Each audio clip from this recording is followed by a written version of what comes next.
Bom dia a todos e a todas. Quero agradecer o convite da senadora Cátia Abreu, saudar o nosso excelentíssimo senador Ciro Miranda, que é presidente da comissão, o nosso companheiro, também fundador do movimento, Cristóvão Buarque, senador Cristóvão Buarque, uma pessoa que é um grande guru e mentor nosso ali, muito importante o teu exemplo. Cumprimentar o secretário Herman. O secretário Herman tem feito, e aí eu sou testemunha, logicamente a gente é um movimento nacional, mas por ter a sede em São Paulo, a gente acaba tendo o privilégio de acompanhar mais de perto o trabalho do secretário de São Paulo, Herman, e de fato cumprimentar esse trabalho que, logo que o secretário assumiu, a gente ficou com muita torcida e, de certa forma, como que esse secretário vai dar conta dessa rede enorme, com tantas questões para serem resolvidas. E a gente tem acompanhado e reconhecido muito esse trabalho, muito importante. Saudar aqui os nossos outros companheiros da mesa, a secretária Ivelise e o professor Vitor Paro, também agradecer aqui a presença nessa casa. Bom, eu vou fazer uma fala, de certa forma, complementar a uma visão e uma fala mais pautada numa política de São Paulo, complementar talvez também a do professor Vitor Paro, talvez com algumas discordâncias, professor, mas eu acho que é importante a gente fazer justamente esse debate aqui. Mas, basicamente, eu trouxe aqui para vocês três capítulos de discussão. O primeiro, um pouco de premissa. O que a gente quer da gestão das escolas, né? Quais são os desafios que a gente tem hoje no Brasil? Segundo, trazer um pouquinho das evidências daquilo que a pesquisa educacional tem trazido para a gente em relação ao formato da escolha do diretor, dessa gestão com os resultados educacionais. Em terceiro, falar um pouquinho como que isso está distribuído no Brasil. Bom, para começar, então, quais são as premissas? E aqui eu concordo 100% com o professor Vitor Paro, que, de fato, se a gente está numa sociedade democrática, a gestão precisa ser democrática, né? Então, principalmente as instituições públicas. A gente precisa estimular e garantir que as instituições públicas sejam instituições democráticas. No entanto, essa instituição democrática, ela tem um fim, ela tem vários objetivos. Mas, na nossa visão, a gente tem que garantir a aprendizagem das crianças. A gente, de certa forma, universalizou o acesso, mas a gente não universalizou a qualidade ainda. E aqui eu vou fazer um recorte só para efeito de discussão e para a gente poder avançar nessa discussão, que é entender qualidade como aprendizagem da criança. A aprendizagem da criança, ela não é somente aquilo que é captado pelas avaliações educacionais. Logicamente, as avaliações, elas conseguem captar uma parcela daquilo que as crianças aprendem, ou daquilo que as crianças têm direito de aprender. E aqui eu queria fazer o gancho do direito, porque a educação de qualidade é um direito de todas as crianças e jovens do Brasil, né? De todos os cidadãos brasileiros. Se a gente não trata isso como direito, a gente dá margem para deixar alguns para trás. E sendo direito, é um direito universal. Por isso que hoje o grande desafio e a grande tarefa nacional é garantir e universalizar a qualidade para todas as crianças. Vários conhecimentos são complementares, um puxa o outro. A formação integral desse aluno é importantíssima, mas o direito a essa aprendizagem é fundamental para a gente avançar, pensando que essa criança, esse jovem, é um cidadão que tem que ter os seus outros direitos plenamente também cumpridos e efetivados. Então, basicamente, essas são as premissas. A premissa da instituição democrática e a premissa de que a principal função da escola é garantir que todos os seus alunos aprendam e nenhum fique para trás, né? Essa composição de objetivos e de premissas faz com que aqui eu apresente, a partir até de uma fundamentação de algumas pesquisas, que, na verdade, é a combinação de métodos que vai fazer com que a gente tenha uma escolha de diretor que atenda essas duas premissas, a premissa da democracia e a premissa da aprendizagem, do diretor realmente ser o diretor esteja preparado e plenamente capacitado e capaz de fazer com que faça essa gestão pedagógica e garanta que os seus alunos aprendam. Fazendo aqui um pouco de... Eu fiz essa lista porque eu acho que isso ajuda a gente a discutir depois por que a gente tem que escolher diretor, né? E o que a gente espera de um diretor, tendo em vista as duas premissas anteriores. Um diretor ele tem que ser capaz de fazer a leitura de contexto da escola, né? Eu coloquei ali na vertical, dentro e fora da escola, isso tudo, né? A leitura de contexto, ter bem claro um diagnóstico, né? Se a gente está falando de plano de gestão, se a gente está falando do diretor ter um plano de gestão, ter clareza do que fazer, o primeiro passo é ter essa leitura de contexto e um diagnóstico bom. Ter visão e conhecimento das soluções e possibilidades, né? Um diretor que não consegue visualizar as possíveis saídas, né, os possíveis caminhos para melhorar essa escola, garantir a aprendizagem, garantir que essas crianças, esses alunos se desenvolvam, também vai fazer um trabalho parcial.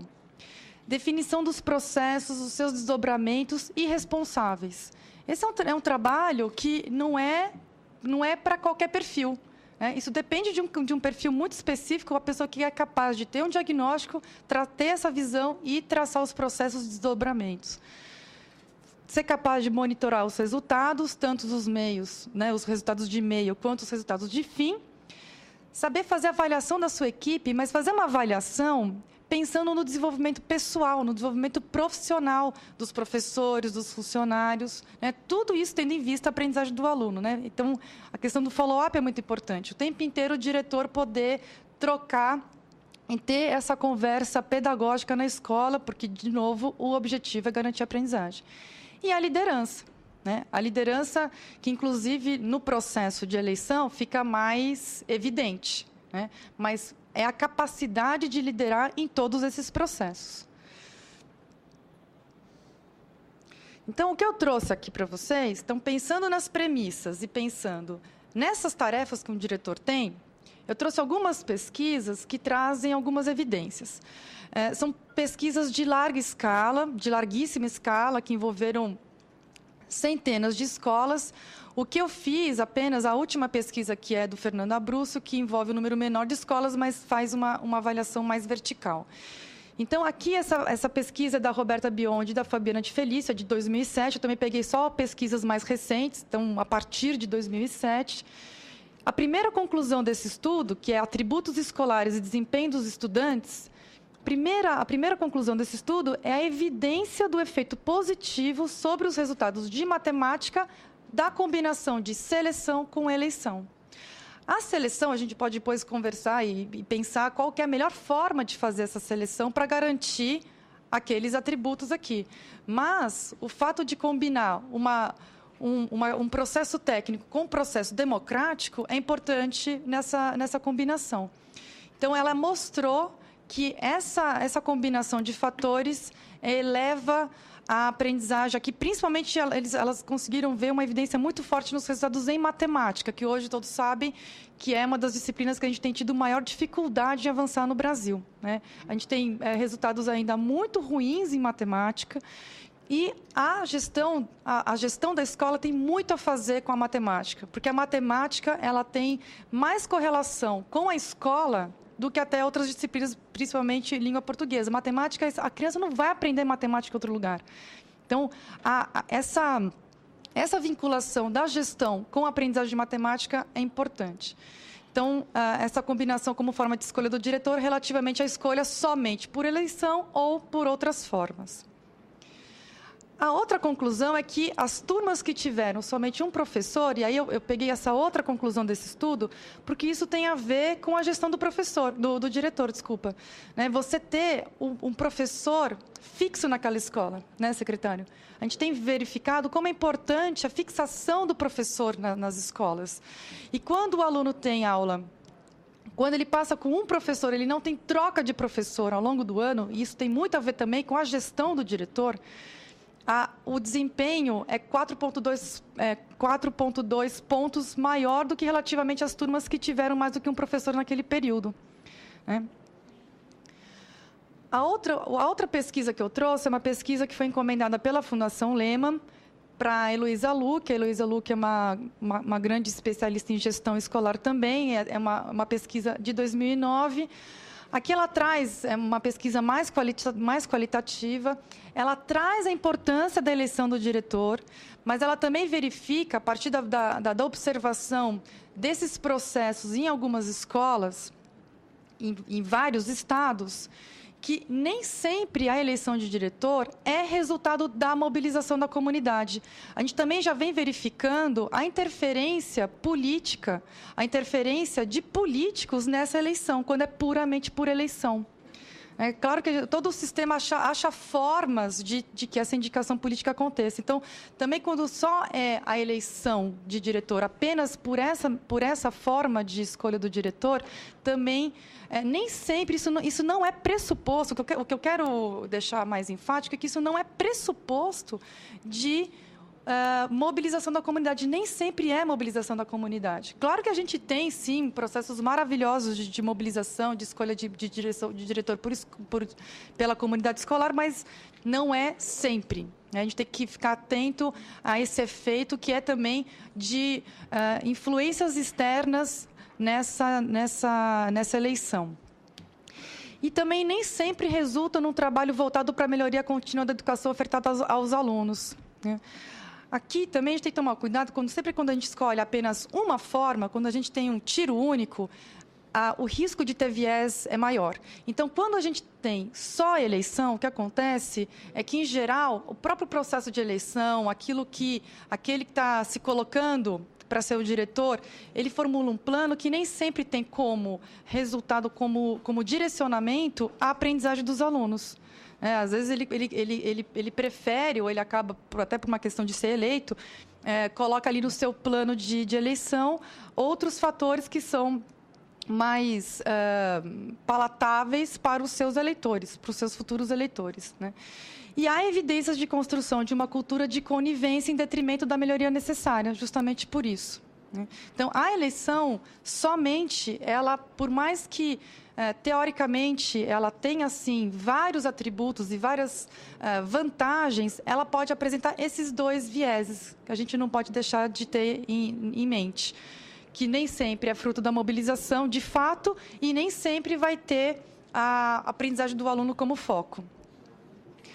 Uma outra conclusão é que, para melhorar a qualidade do ensino pela melhoria da gestão escolar, há necessidade de competências que são inerentes à função do diretor. Não dá para a gente imaginar que apenas um profissional, um professor, que era ótimo professor de português, de matemática, de educação física, de educação artística, vai ser um bom professor, vai ser um bom diretor.